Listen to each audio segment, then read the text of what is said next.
Mom, I know getting professional photos for our little ones can be very expensive. Yes. Very expensive. We can be a fortune as photographers. And so can babies. So here to show us how to create a DIY Easter baby fantasy scene is our very own Tanya Memme. I'm so excited about this. I have to tell you, I have to thank you so much, and thank you so much, because this has been going on for weeks, and this is my favorite segment I think we've ever done. I'm so excited. Me too. And Mark, I'm so happy that we partnered up. We just want to keep it all in the family today, and I'm so happy. It was a lot of fun to work with you. Yes, Very creative, beautiful environment. And what was your inspiration? Well, here's how it all started. Do you guys remember that hot air balloon that I did a little while back, a couple weeks ago? It went over so well that I wanted to do it again, but I wanted, Easter's on its way, so I wanted to create a fantasy photo scene, an Easter scene with baby Alexandra, because I wanted to keep it all in the family, and I thought it would be just a wonderful gift for you too. It really is.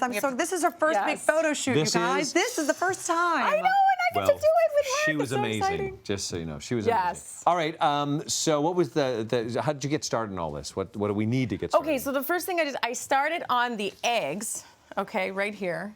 So, well, to get started, so we have the eggs, and then we have the flowers. That's a big ostrich. That's a big, or a dinosaur. What's from Kim Douglas's head. Right. So here's our props: the eggs, the flowers, the blanket, which is just a piece of fabric or a blanket. We've got the pillows, and then I have this.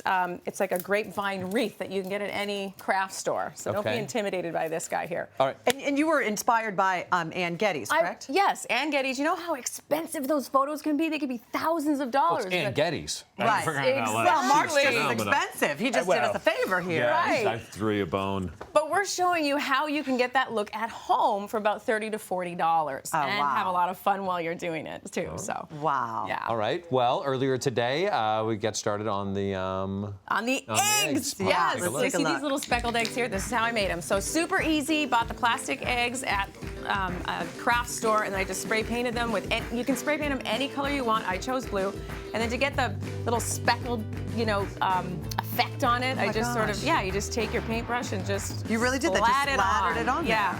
You know what was interesting? If you splat it on before the spray paint dries, it actually creates like a 3D effect, which I kind of like. Like the little speckles sort of stick out a little bit. And look how they look like little bird's eggs. And by the way, how exciting is this for a little kid if you're on an Easter egg hunt, because these are real, and you find this, well, they look real. you would think you've just won the lottery, because it's the biggest Easter egg. I'd want to know what was inside. Probably stuffed animals. I'd be a little bit afraid that the bunny was going to come and eat me. Like it does. All right, so how do we get started? Let me help. I am so excited about this. Okay, so Mark, I'm going to need your help. Okay, so we're going to do the nest first. All right. Oh, good. I can't do that. That's what you're good at. I'll take them all pillows. together. Okay.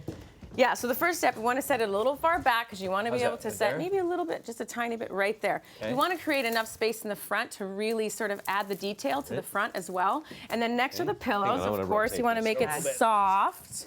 I'm going to rotate it because that was a little high. Okay. And you can rotate it. Check it out and see what looks the best according to the eye of your camera. And then so you want to make it nice and soft. Then that'll you can prop her up, correct? Like that? Yes, however, you're the mom, so you do it. Is that better? Yep. Or like that. Yeah, and then you can either use some fabric, which I bought, or you can use a nice brown, a rich brown, chocolate brown blanket. Whatever you want. And it doesn't even have to be brown. It was my choice to be brown because I wanted it to match the nest. And then I just took some flowers. I bought some fake flowers.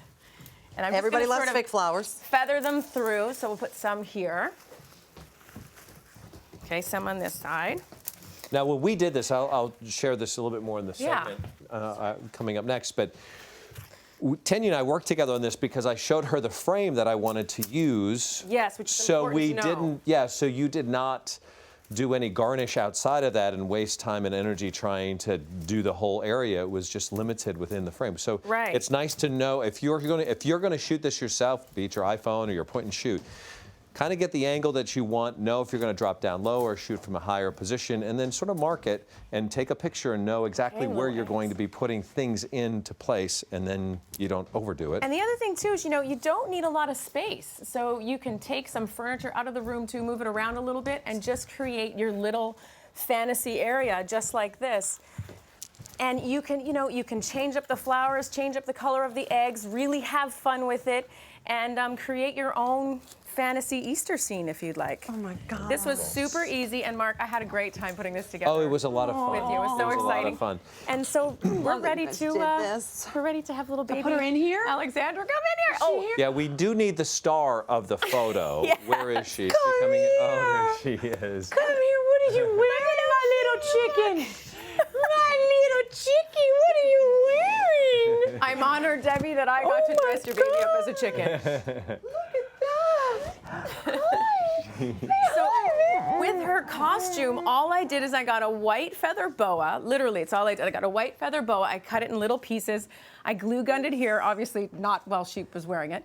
And then on the back as well. And then I just did a little mohawk. I hope you're okay with the mohawk. Is that Tanya? Do you want to place her? Shall I put her in? Yeah.